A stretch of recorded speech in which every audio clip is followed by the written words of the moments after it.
புதிய கதை மீனவ மீனா நீதித்த வெற்றியின் மர்மம். ஒரு காலத்தில் கடின உழைப்பால் பெரிய வெற்றியை பெற்ற மீனவர் ஒருவரின் பேத்திதான் மீனா. அவள் தனது தாத்தாவின் பாரம்பரிய மீன் சந்தை கடையை வங்காள விரிகுடாவை ஒட்டிய ஒரு சிறிய கடலோர நகரத்தில் நடத்தி வந்தாள். அவளது தாத்தா மீன் பிடித்து விற்று அந்த வருமானத்தில் குடும்பத்தை செழிப்பாக ஆக்கியவர். ஆனால் காலம் மாறியது. பழைய சவால்கள். மீனாவின் காலத்தில் தாத்தா எதிர்கொண்டது போல மீன் பற்றாக்குறை இல்லை. ஆனால் வேறு சவால்கள் இருந்தன. மீன்களின் தரம். கடலில் அதிகப்படியான மீன் பிடித்தலால் மீன்களின் எண்ணிக்கை குறைந்தது. கிடைத்த மீன்களின் தரமும் குறைந்திருந்தது. சுற்றுச்சூழல் விழிப்புணர்வு. மக்கள் ஆரோக்கியம் மற்றும் கடல்சார் சூழல் குறித்த விழிப்புணர்வுடன் இருந்தனர்.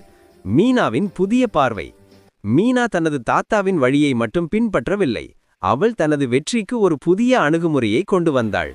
நீடித்த மீன் வளர்ப்பு, ஆன்ஷோர் அக்வாகல்ச்சர். மீனா ஆழ்கடல் மீன்பிடிப்பதை படிப்படியாக குறைத்து கொண்டு நிலப்பரப்பில் ஆன்ஷோரில் சுற்றுச்சூழலுக்கு உகந்த நீடித்த மீன் வளர்ப்பு பண்ணைகளை அமைத்தாள். இதில் வளர்க்கப்படும் மீன்கள், அவற்றின் உணவுகள் மற்றும் வளர்க்கும் முறை அனைத்தும் சுற்றுச்சூழல் தரத்துடன் இருந்தது. நேரடி நுகர்வோருக்கு செயலி. அவள் உள்ளூர் தொழில்நுட்ப மாணவர்களின் உதவியுடன் ஒரு எளிய மீனாஸ் ஃப்ரெஷ் ஃபிஷ் என்ற ஆன்லைன் டெலிவரி செயலியை உருவாக்கினாள். இதன் மூலம் காலையில் அறுவடை செய்யப்பட்ட மீன் மதியத்திற்குள் மக்களின் சமையலறையை அடைந்தது. இதில் மீன் எந்த பண்ணையில் வளர்க்கப்பட்டது, எப்போது பிடிக்கப்பட்டது என்ற அனைத்து தகவல்களையும் ட்ரேசபிலிட்டியை கொடுத்தாள். வெற்றியும் அங்கீகாரமும்.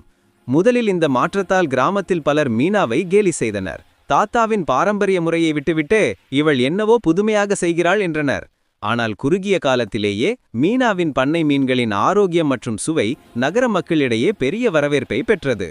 அவளது நிறுவனம் வெறும் மீன் விற்கும் கடை என்பதை தாண்டி ஆரோக்கியமான, சுற்றுச்சூழலுக்கு உகந்த உணவு வழங்கும் ஒரு பிராண்டாக மாறியது. மற்ற மீனவர்களும் அவளது முறையை பின்பற்றி நீடித்த மீன் வளர்ப்புக்கு மாறத் தொடங்கினார். இதனால் கடலில் சூழல் மீண்டும் செழித்தது. நீதி. தாத்தாவின் வெற்றி கடின உழைப்பு மற்றும் சந்தையை புரிந்து கொள்வதை பற்றியதென்றால், மீனாவின் வெற்றி பழைய உழைப்புடன் புதிய அறிவையும் சுற்றுச்சூழல் பொறுப்பையும் இணைப்பதை பற்றியது. மீனா நிரூபித்தது என்னவென்றால், உண்மையான வெற்றி என்பது பணத்தை சம்பாதிப்பது மட்டுமல்ல, ஒரு தலைமுறைக்கு ஒரு தொழிலை வழங்குவதோடு பூமியையும் அதன் வளங்களையும் பாதுகாப்பதும் ஆகும்.